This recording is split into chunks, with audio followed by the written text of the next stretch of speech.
Hi guys, Dr. Adrian with Healthy Living Chiropractic.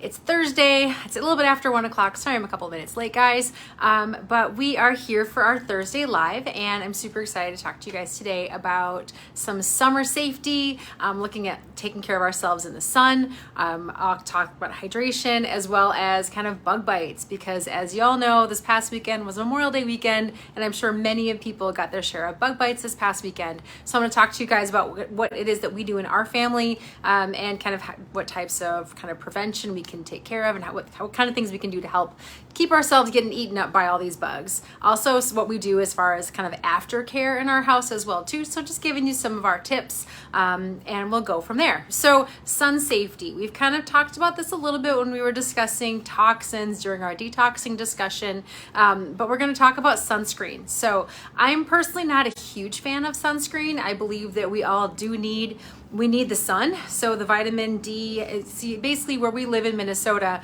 we only get actual vitamin D from the sun between the months of May and September. So now's the time we need to soak it all in, right? Midday is the time of day where you're going to get the most amount of vitamin D for the kind of the bang for your buck. So being outside in the sun for about 30 minutes in the midday sun will give you about 10,000 to 20,000 IUs, so international units of vitamin D. Your body synthesizes that and makes it itself, which is awesome. We need cholesterol to make that, so another good reason why cholesterol is actually very important for us. But yeah, so we get a lot of vitamin D from the sun. So that's, like I said, only 30 minutes. If you're planning on being in the sun for a while, it is important to go ahead and cover up or to use some types of sunscreen. I brought my sunscreens again. Again, if you're looking for sunscreen, you want to use mineral-based sunscreen. So they have to say mineral on them. So this guy right here, mineral. This one as well too. Beauty Counter is amazing. There we go. Mineral sunscreen as well. So zinc oxide and titanium dioxide are the two words that you're looking for when you look under the active ingredients right here on all of your sunscreens. If they say oxybenzone or any other oxalate, blah, blah, blah, it's junk, it's garbage, it's carcinogenic, it damages the universe, or the reefs, the coral reefs, they're banned in Hawaii. All of those sprays that spray on clear are junk. You don't want to use them. Like I said, they are carcinogenic, and then we're putting them on little kids, which just makes me irate. So if you have to use sunscreen, mineral-based is what you're going to want. Zinc oxide or titanium dioxide is the two words you're looking for. Okay, but yeah, if you're going to be in the sun for a while, obviously wear a hat, cover up, get under the shade. Those are really important things to do. But really, let's work on getting our vitamin D, right? I got a little sun, maybe a little bit too much this past weekend, but hey, it was worth it, right? The other thing we want to pay attention to is hydration. So obviously getting a lot of water, but also you want to get some electrolytes. So I would steer clear from the Gatorade, because Gatorade is chock full of sugar. If you get the Gatorade Zero, which is also not good, it's got aspartame or other kinds of the sucralose, other types of artificial sugars. Those are not good for you. So I highly recommend staying away from the Gatorade type products, Propel, you name it.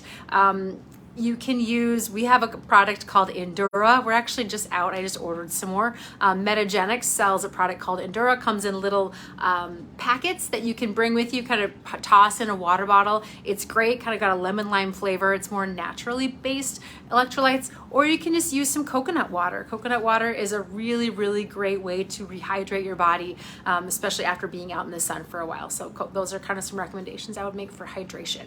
All right, so mosquitoes. 'Tis the season in Minnesota where mosquitoes are rampant. And if anybody has a natural insect repellent that actually works, please share below. Please let me know. I've tried a bunch of them. My friends all make fun of me because I brought the natural sunscreen with me, or sorry, the natural insect repellent with me one time to a concert that we went to, and all the insects were swarming around me. It was pretty comical. But so if someone has a repellent that actually works, please let me know.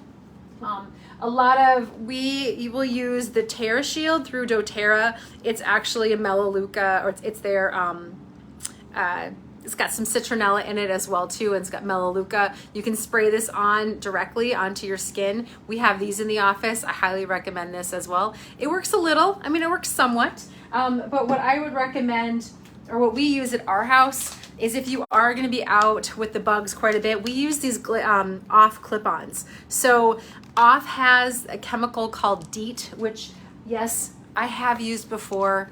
If it's really bad, we kind of have to use it. I'll talk about DEET here in a few minutes, kind of the damages that it can cause. But what these are little clip-on, this is a clip-on little fan. You turn it on and it actually, you can hear it. It's like a little fan, right? So you clip this onto your belt buckle or the back of your shirt. And what it does is it has a little disc in it. Here, let me turn this off. It's got a little disc in it, like a refill disc. It just clips right in. And so what it does is it pushes, the fan kind of pushes the air and pushes the chemical and stuff out away from you, which I like because it doesn't go directly on your skin. It's not absorbed by your own skin. So I like it that way. And it really does work to repel the mosquitoes. So I like these off clip-on refills, kind of a fan if you need to be outside quite a bit. DEET, for example, so DEET, D-E-E-T, is something that was designed by the U.S. military back in the 40s, approved in the 50s for human use. However, it does come with some costs. Their allergic reactions are common, so skin rashes, things like that. You never want to put it on an open cut. They recommend to not use for babies or for pregnant women. It has not been tested. They're shown to be carcinogenic. It's a neurotoxin, so it's been shown to cause some seizures as well, and definitely not a great thing. It's not great for the environment as well. So we use it extremely sparingly. If there's times that we need it, we'll put it kind of over the clothes if you can. I try not to keep it on our bodies, but if you need to, wash your hands off and be very mindful that it is a toxin. So sometimes we do the best that we can, but sometimes we do have to use some things. We just have to be mindful of it.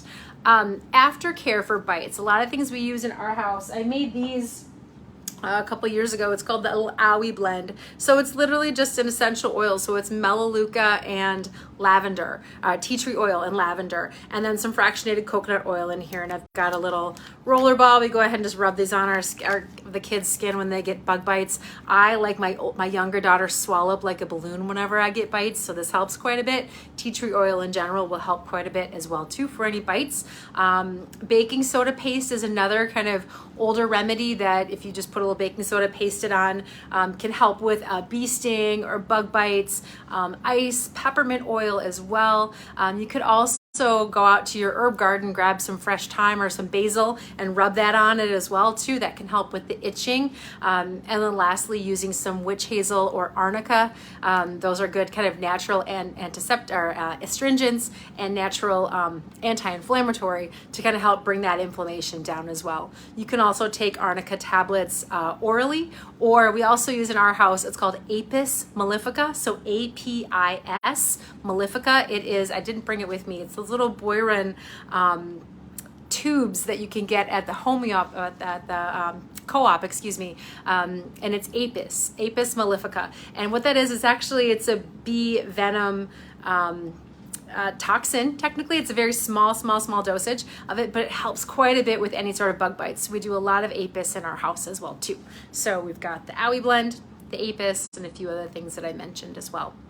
Last thing is ticks. 'Tis the season again for ticks. So the biggest thing when you're outside is being covered kind of from head to toe, especially if you're walking through grass or going in the forest area. On the back of our property, we've got a lot of woods. My husband does a lot of tree work, as you may have seen from a previous video that I posted. So I found a tick on him the other day. So obviously checking for ticks is really important. One recipe that the Farmer's Almanac recommends is using some essential oils as well. So using, let me take a look, 9 drops of citronella, which is this. We've got all these oils in our office as well. 6 drops of tea tree, right here, melaleuca or tea tree oil, and then 6 drops of peppermint, right here. Mix those in with a little bit of jojoba oil or coconut oil or almond oil, and kind of shake it up and apply it to the skin. So you can use it as a spray, or you can use it just kind of as you put it on the skin. It will keep the ticks off. They don't like any of these things. So we also will mix this up as well and just kind of spray it on us when we're going to head outside to be in kind of a tick infested area. So, all right, we covered sunscreen, we covered sun safety, we covered some hydration, we covered what to do for mosquitoes. And like I said before, if anybody has a naturally based mosquito repellent that works, please let me know. Leave it in the comments. I'm also going to post in here some of the things that I mentioned as well too. If you guys have any other questions or advice or anything you want to share, please reach out to me. Hope everybody has a wonderful day. It's supposed to be a really nice weekend again in Minnesota, so hope everyone has a fantastic weekend. Talk to you guys later.